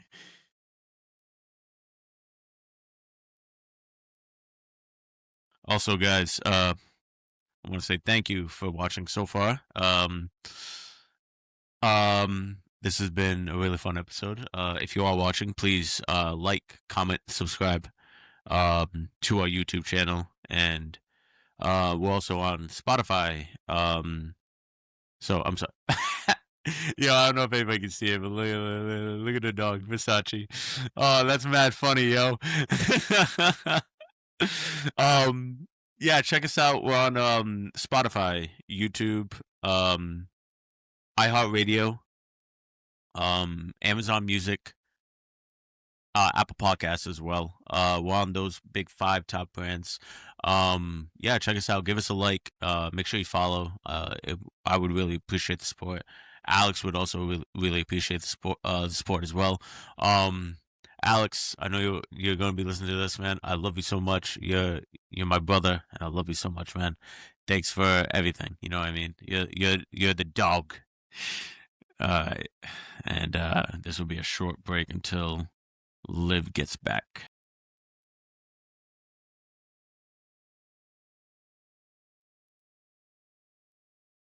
All right, we're good. Okay. All right, you talked about social media, and like I have a thing to say about like my like I hate social media. I'm gonna start with that. It's not my favorite thing. I use it to talk about things I care about, but with this, I feel differently. I was gonna ask you, with the podcast, with what you do, because this is similar across all trades. Is how is one of the reasons that you started the podcast to be different in this space with blue collar workers. It's always been like you're the underdog, like you're the person and not in the corporate world. Now we're getting back to trades, which I'm all about. But it's like, was that one of the reasons you started this? Like, I want to know that. So I've always thought like the trades, like at least when I first started, the trades were like very like they weren't getting their flowers. I feel like I don't think we got the amount of respect that a lot of people should be giving us. No, that was like the loser thing you could do in high school for us. Yeah, we're 48th again in the state, but it's like we were like, wow, like you couldn't make it to college, and now I'm like, I know every person that I saw in college is like a customer service representative. Like, times have changed. Yeah, oh, big time. And I'm happy that I went to like a trade school, like a vocational school. It kind of like, granted, like, you know, I went in for like culinary, where I wish I did for plumbing, but you know, life just takes me a certain way. But Huh? the reason why I really started, me and Alex both started this podcast, was I feel like the trades wasn't getting enough recognition, and we wanted to have a platform where we can share stories and like talk about the trades, but still do it in that entertaining way of like job site banter, like you know, hanging with the boys, like, you know, that Yeah. vibe. Not be like so corporate, so like, you know, which also again, I've Sure. listened to a bunch of trades podcasts, very informative, you know what I mean? And I have nothing to say about it because they're really big inspirations. But I'm a huge like thing on like, you know, telling stories, but also having fun and being like entertainment. So I wanted to bring the aspect of bringing like advice and stories from like people that work in the trades, not just like, you know, people that did it for like a short time and then like, you know, now they're not doing it anymore. Like we're talking to people that are either in the trades, they're business owners of trades, they're entrepreneurs, you know, like business owners, like real estate guys, you know, we're talking people in that field, and we're given the mainly the our audience, hopefully like our younger demographic, like an understanding of like, hey, listen, like college is great depending on where you want to go, what degree you want to get into, but like don't knock the trades so much, you know, because and I've you know I've been through college, like I've done it and everything like that, so like I understand it, I've lived that life, and I can like, you know, I can like proudly say like I'm like, college is a fucking trap, you know what I mean? You're like, yeah, again, depending on what you do, if you want to become a doctor, a lawyer, like whatever, something valuable that you can give back to the community. But like if you get like, you know, like I'm probably gonna get some heat for this, but if you get like a civil arts degree, you know, stuff like that, like something that where it's like, oh, you know, like just like, you know, like, you know, pat on the back, like good job, you know what I mean? I'm not knocking on anybody going to college. I'm not. I'm just saying college is just like a trap, you know, like where people can fall into debt very, very quickly, and depending on what school you go to and everything like that. And and and like in the trades, like you can be making like in 5 years, you could probably be making what people pay off for their whole entire schooling. The trades is such an opportunity where young guys and girls can like really make money and not have to worry about like a degree or anything like that. Granted, like because a lot of people always say like, oh yeah, you need a degree, like, you know, oh go, like especially like old school parents are like, I want you to go to school, I want you to get a college, I want you to be a college graduate. But it's like, I don't know, I feel like at this point in time, like trades are kind of like starting to slowly take over. Yeah. And it's sort of like the move right now, because I've seen a lot of TikToks and Instagram where it's like, yo, like be a plumber, like, or like be an electrician, because, you know, we're losing the gap between the last generation and this generation of plumbers is huge. Like the average age, and you know, I could be wrong on this, but average age of plumbers was like 50 something, and then within the next 5 years they'll be gone. You know what I mean? 5 to 10 years they'll be gone. True. And there's a huge opportunity buying wise too. Yeah, and it's just that big gap now. Now it's like a bunch of young, like there's not a lot of like, you know, not a lot of the younger generation getting into it. So I wanted to, and that was like a whole entire banter. I didn't have to get into that. I love it. No, I'm listening to you, and I'm doing some like math right now, and you just like, you hit on so many things that I think is so interesting, and like is all about support with that. Sorry, I did break my pinky. That's why this is on my pinky. Yeah, it's all good. But keep going. To answer your question. So, all right, what was your question again?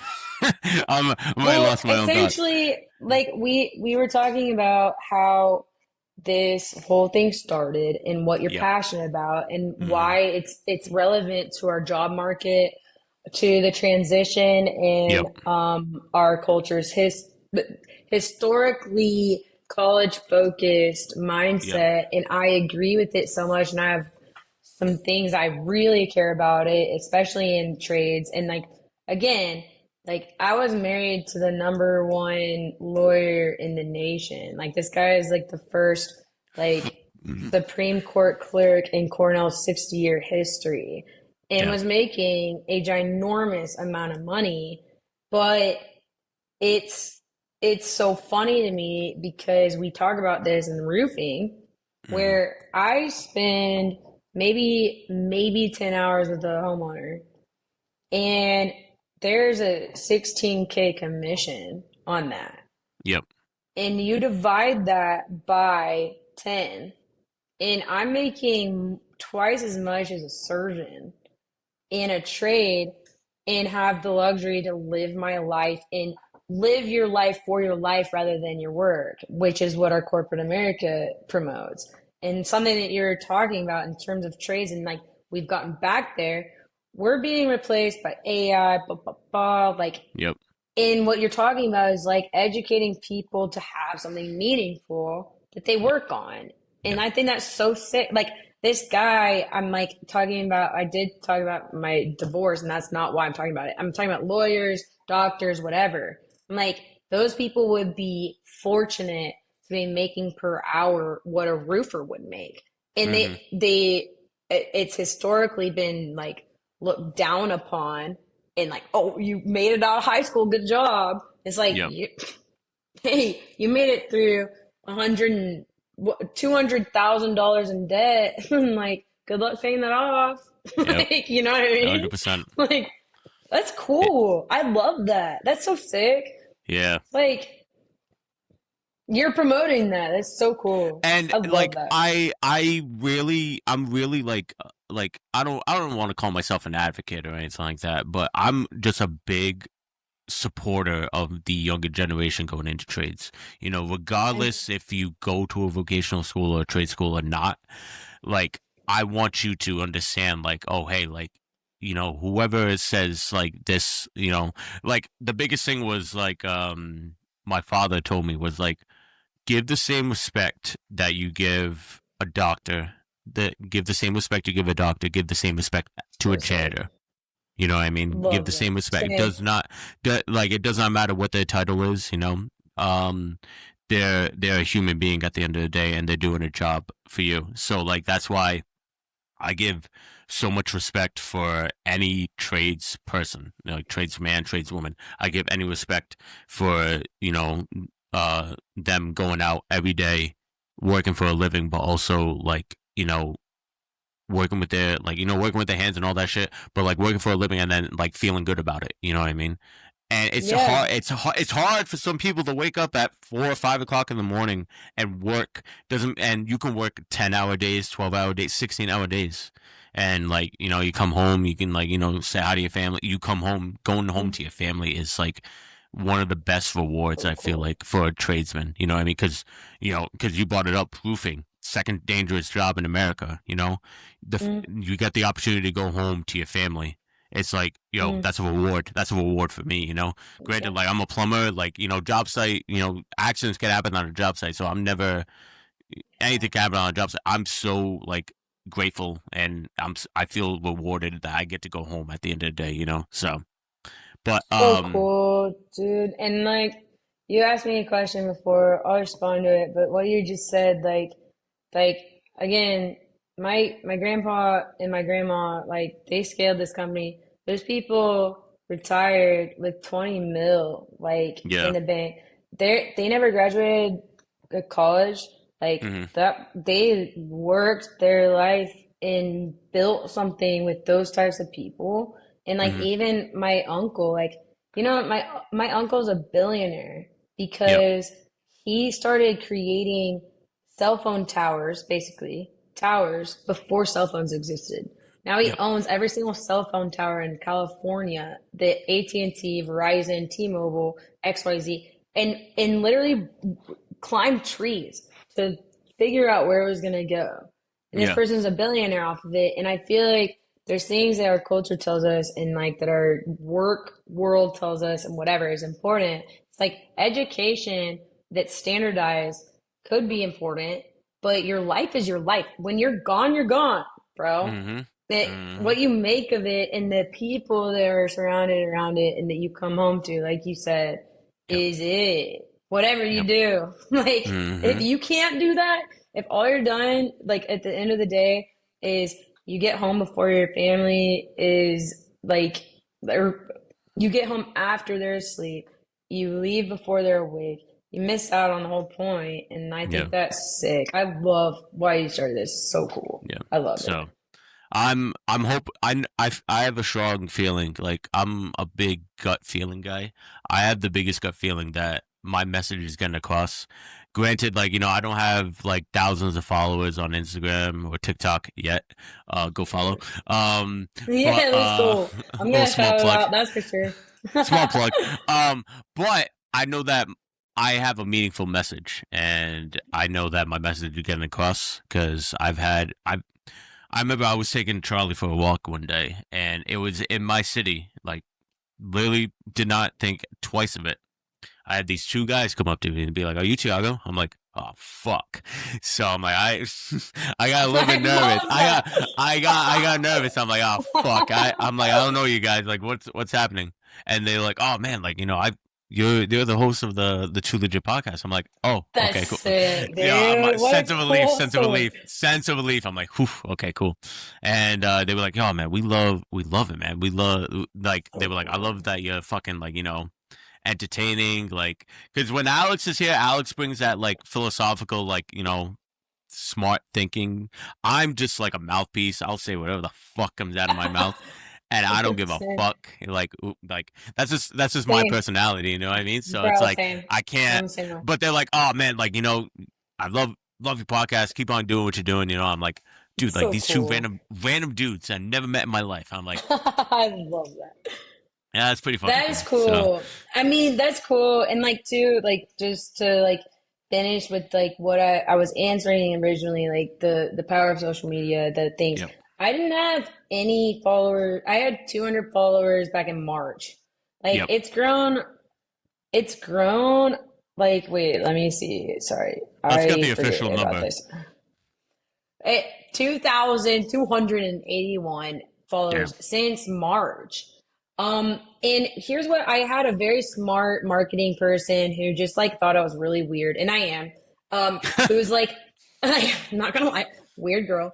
But he was like, listen, you're a really interesting, strange niche in this roofing world. And he was like, our culture's growing online. Like, we're going digital with everything that we do. And so he was like, all you need to do, and actually had another good friend who's like grown their other business, their bus business, party bus. Like, he sent me this video and I watched it, and it's true. The algorithm will find you. What the advice was like, be consistent in just creating content every single day. Like, the algorithm, the people that want to see what you have to say are going to find you. And it's something I talked about it when the storm was, listen, people don't go to people as much anymore. Like, your referral basis is still huge, but they go online to find your credibility. And if you have nothing to show for it, they don't know who you are. They don't know that you have something to offer. And that was what I was told. And it's grown into all these like different cool opportunities, this network of humans like you, like even being here in general, and being at when the storm, like this is the largest roofing conference in the nation that I never in my life thought I would like attend. Then I'm on a panel within 4 months of doing what this person told me. And I just didn't even, I was like, nobody cares about roofing. There are people that care about it. And I've gotten so many clients and made so many friends, hired people from it. And it's just something that our culture is doing, that it's like, listen, our lives aren't in person anymore. And if you are a blue collar worker, it's very advantageous for you to display what is already your knowledge to other people, because you're reaching so much further outside of yourself. So I would say consistency with roofing, with us, like what grew me and what gave me clients that actually pay for any ads I ever spend is timing it. Because if you have a storm, I put my entire budget into the first 3 days. That's what matters most. I have people come up to me and, are you Liv the roofer? It's happened in home at certain points. Oh, really? Where I've been like, it is so funny to me because I post it and I'm like, it's a job to me. Like, that's not what I care about. But I've started to care about it in a way that's cool because I'm like, wow, I'm getting to meet all these cool people, but it's happening in this cool space that I'm like, girls are seeing me on roofing pages and they're like, do you think I could? I'm like, absolutely. Yes. Yeah. That's so sick. Let's grow this. Like, you could change your life with all of this. So like, I think that's it's not something I enjoy necessarily personally, but it's something I think is so cool that I'm like, I think this is worthy of the investment if you want to be influential in whatever trade space that you live in. I think that's sick. Learn it. You have to. Because most contractors that are the best contractors I know still are writing their estimates on paper and they don't even know how to work a computer. They don't have a laptop. That's the problem. The best builders I know, the best contractors I know don't know how to operate a laptop. They've never owned one. They've never had to. They've grown up in the trade. You know what I mean? That's now thinking about it, like the best plumbers that I know, like I'm trying to think. Well, because my brother's a plumber too, and I'm very biased about that. Like, my brother's one of the best plumbers that I know. But a lot of great plumbers that I know don't even give a fuck about social media. They're like, oh yeah, sure. Like they have a website, but they're like, oh, I just have the website so that people can find me. But like there are a lot of phone call, word to mouth. You know what I mean? They're just and that's it's not just how they're our programmed. world. Exactly. It's not how our world works. And so when people want to look up if you're legitimate now, they go to Google. And if you can't figure that out, you're hurting yourself and you're hurting them because they deserve you. And like, that was something I talked about at this conference where I was like, listen, like, people don't wake up thinking about their roofs. You do. It's your business. And so if you can't think like a person does, then you're hurting them because you're the person who has something to offer that they need. And I look at it, and I also see new contractors. One thing I'll say, like, to the caveat of this is if you're trying to get into it, if you don't have a person on the other side of the screen mindset, you're hurting yourself because all you're doing, I've seen these roofers who are like, hey guys, they're disgusting. They're like, and they talk about their day for minutes. And I'm like, bro, that is not helpful. Like, they don't want to know what you're doing. They want to know why what you're doing is helpful to them. Like, you got to think about the other person. That why you're posting this, because that's not going to help you. That's just going to make you look like you're just out there roaming around doing nothing. Yep. That's cool, though. I love that. Good for your brother, too. Family of trades. He's been doing plumbing for 20 years. So over 20 years now. So yeah, so I got into it. He was like, "Yo, just do plumbing," and I'm like, "Okay, I'll do plumbing." You're killing it. And yeah, now I'm doing. I work for a company now, but I've learned so much about not just about myself, but just about plumbing too. So it's good. It's a good feeling. Good. I'm gonna have to go down to Texas, right? Even though I put the horns down beginning of the episode, and go down to like Austin and be a plumber down there because I know that down there they're hurting for plumbers down there. We need one. We're happy to involve you. Like it's a huge area of the business, and like come on, we love it. And like too, I would love to introduce you to Josh and Peter, who are just some of the, like every person here at our company is just some of the best people I've ever met. Like they've become family in like not the toxic, weird work environment way, but like brothers, like. You know what I mean? Like people that just have your best interest in mind. That's been really sick. So please do. And I love this. Like I'm pumped for you guys in general. Alex, I need to meet Alex, even though he's probably working too hard. Well, fun fact: Alex is actually not my brother.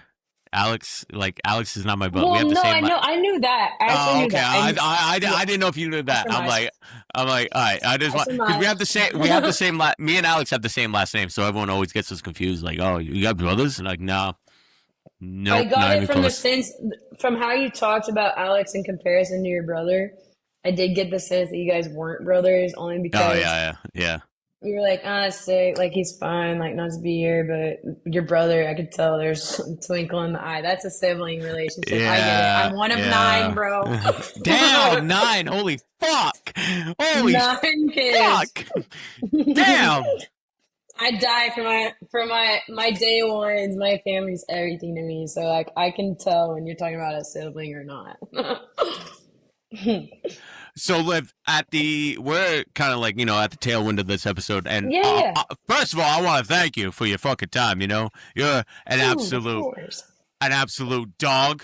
Dog horns down. I'm so sorry, Texas. So sorry, Texas. I'm not. Hey, baby, we're going to beat you in the finals this year. Let's go. Unless we don't, then I'm like, oh, horns up. ESPN's on. But, One sec. Yeah, no, do you think?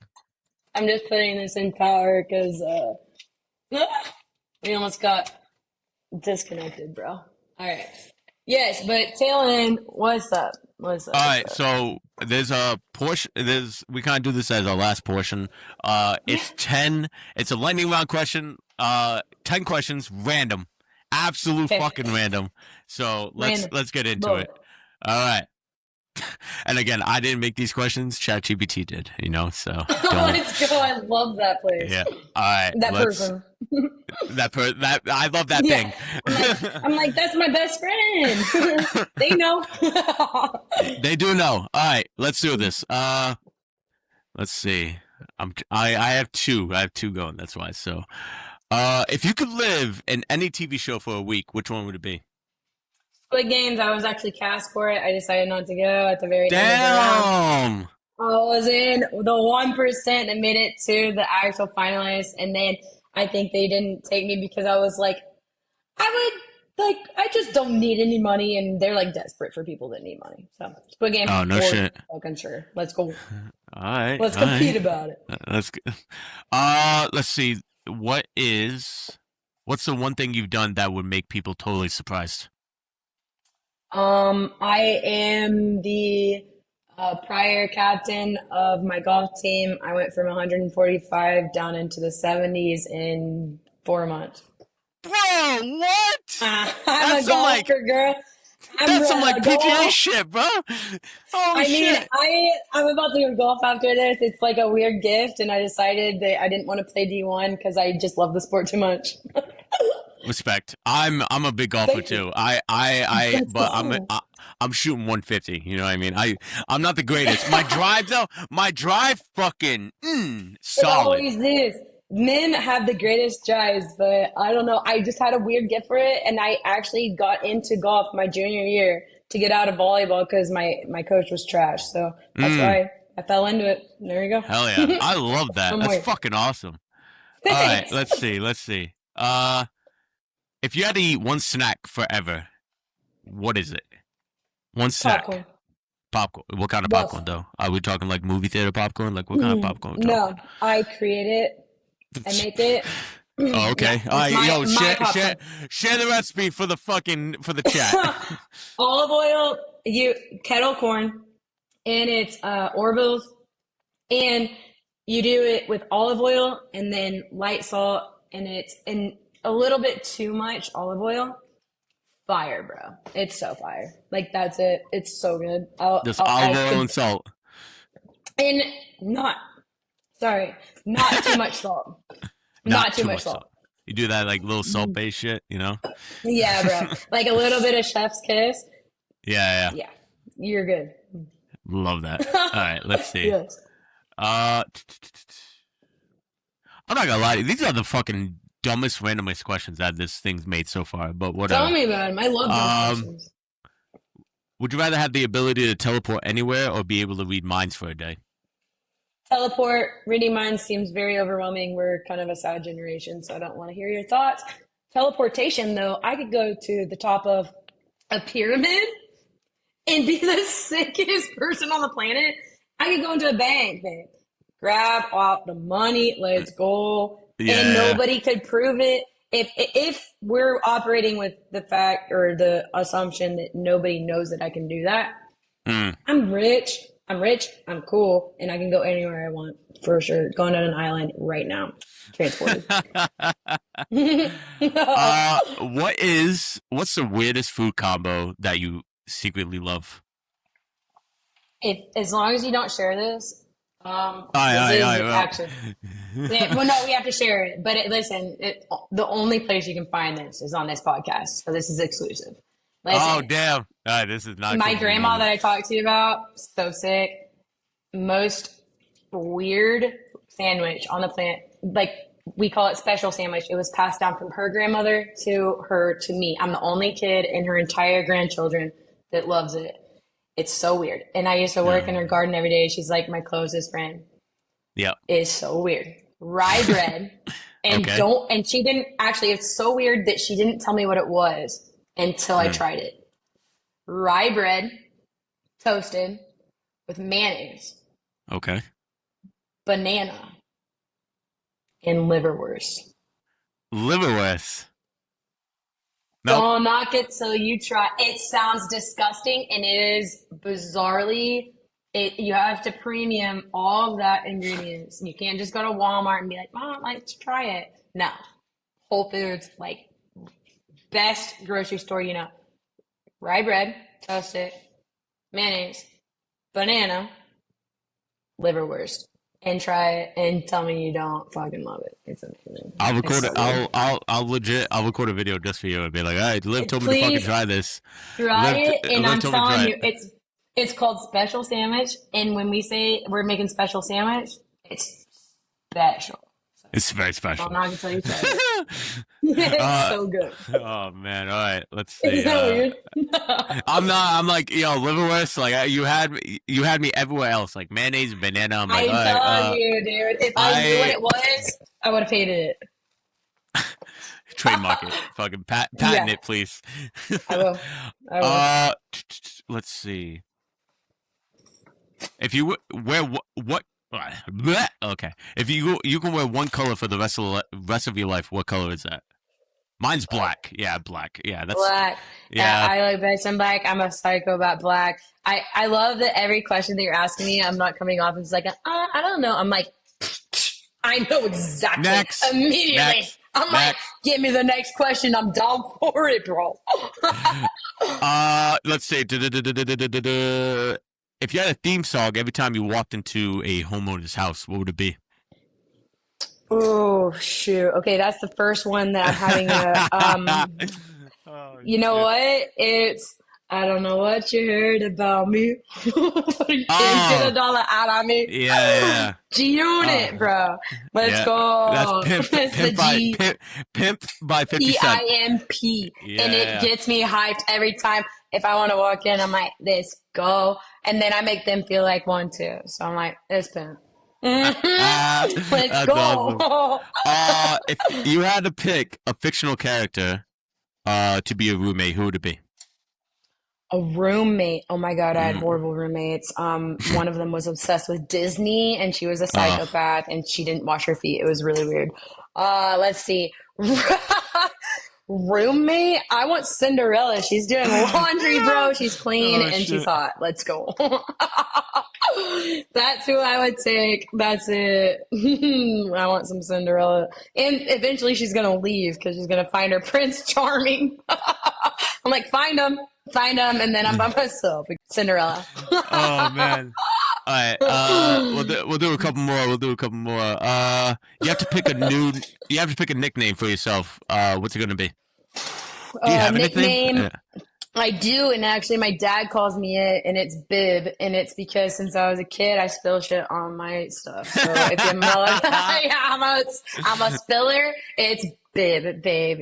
That's Bib. It. I'm going to spill something. If it's there, I also might spill it on you too, so wear one.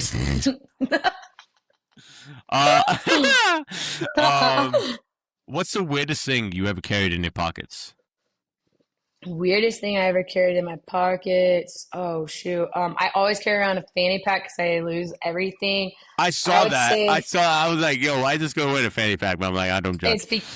It's a illness in my brain that I need to. I will lose everything, but I'm really good at finding things. So that's my top skill and my top that needs to change. Demise. Yeah, it's my demise. Yeah, I'm good at. I don't know which one came first, chicken or egg. But weirdest thing I ever carried in my pockets last year. Well, it's not. It's just inconvenient. You want me to show you? Yeah. Do you think? Got you. I kept this because this was wild.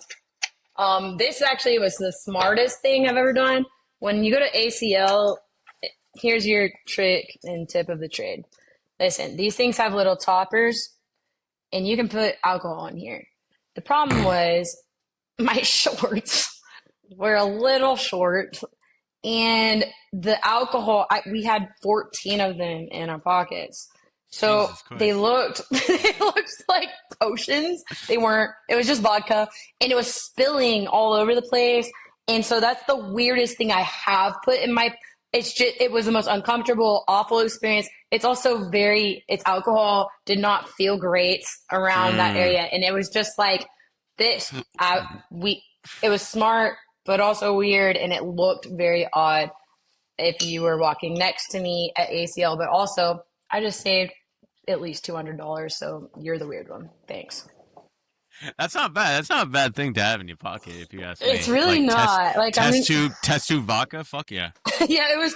And I was with a nurse. I was dating a nurse at the time, and I was like, "This looks strange, but I'm about it," because I wasn't about to spend $200 on alcohol. That was a fun night. Not gonna lie. All right, last one. We'll do one last one. And I just had it too. Yeah. If you're stranded, right? Stranded on the roof. If you're stranded, I know my fucking accent. Oh, stranded? Yep. Yeah, stranded on the roof. For 24 hours, you get one tool and one snack, and it can't be the fucking special sandwich. It's got to be a snack. One tool, one snack. And one snack, okay. Yep. Can I tell you, You can't say special sandwich. I was stranded on a roof. Can I tell you a story? Damn! Oh, yeah, fuck yeah. Tell the story. Listen, I was in between two detached structures, and it was easier to get onto the other roof by just hopping over because it was pretty simple. Well, so my first thing that I would carry is an iPhone, because when I went to go back on, I went feet first and my hands were on the back. And so I was stuck, and thank God this guy was home, because I was stuck between two structures and 12 feet below me. I was about to die. If this person wasn't home, that's the end of Liv. Gone. See you later, girl. So what I did is I actually said, "Hey Siri, call on speaker," and I said the homeowner's name, and it worked. And he came out and rescued me. What a guy. It was such a good guy, and it was actually, if I didn't have anything else, I would have been just toasted. So damn. iPhone, just in case you get stuck between two structures. My arms aren't that strong, but they're pretty strong. Let's go. And then snack, I feel like that's the other thing would just be a good book. I don't know. What else are you going to do up there? Nothing productive except for read and make yourself smart. And then snack-wise, you know what I've been into lately is I've been really into pickles. A lot. I hate pickles so fucking much. It's weird. There's this trend right now, and I've always liked pickles, but they're just there's something about them that are savory and they're kind of refreshing. And if I get annoyed with I don't know, my meals, they just kind of spice it up a little bit, and I love it. So pickles, if they're cold, ice cold. You can't have them not on a roof. No, it's 190 degrees on the roof. So, no, thank you. I'm not eating pickles that are 190 degrees. Ew. But cold pickles, yeah. Hell yeah. Fuck yeah. Hell fucking yeah. Liv, I'm going to give you this final thoughts, final plugs. Anything you want to add? This is your time. You do your thing, girl. All right? Any final thoughts, final plugs? You shoot from the hip, go right ahead. All right, final thoughts, final plugs. This is so fun. I love talking to you. You're awesome at what you do. I love what you're doing. That is so sick. Two Legit podcasts. Hey, yeah, I get it. Let's go. You're gonna be a part of my like regular day to day, like what's going on with them. I want to meet Alex. That's another huge thing. If you are in any service industry, I am gonna be joining the National Women's and Roofing Association. I love women in this space. I love them in trades that aren't typical for them. I love men in this space.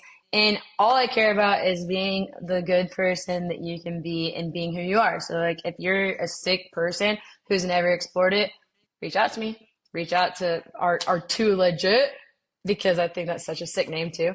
And also like encourage this if you're in the field. This is so cool. Let's talk to each other and be friends and not enemies, and you know, working together to make all these spaces like so sick. Like there's so many personalities and so many people who need to feel welcome and invited. I know we're usually typically in an area that competes with each other. So let's stop viewing each other as competitors and viewing each other as people that can make us better, because that's what competitors are all about, is being better. So that's my last final 2 cents. Hell yeah, Liv. I absolutely love this. All right, horns down for the last time. Horns down for the last time. Down, baby. Let's go. I am so sorry, Texas. I really am. You know, fucking, I know that Archie Manning's probably going to watch this and going to be like, you bitch. Oh no, that's bad for business, babe. I'm like, listen, if you're watching, babe, they're up. ESPN moment. We've always been up. Like, if that happens. But otherwise, nah, not about it. Like, let's go. Let's have a meaningful season, and that is Crimson and Cream. Boomer Sooner, baby. Boomer Sooner. Liv, I want to thank you so much for coming on. You've been an absolute dog, and that's DAWG, dog of a guest.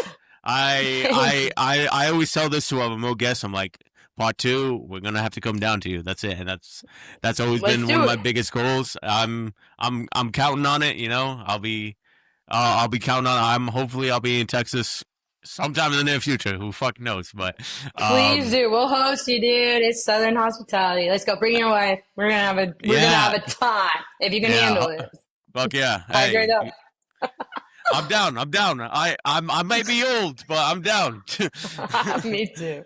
Liv, yeah, please do. Thank you again. Liv, thank you so much for coming on. I'm Tiago. This has been Liv Mills, all the way from Texas. Once down. We'll see you guys next time.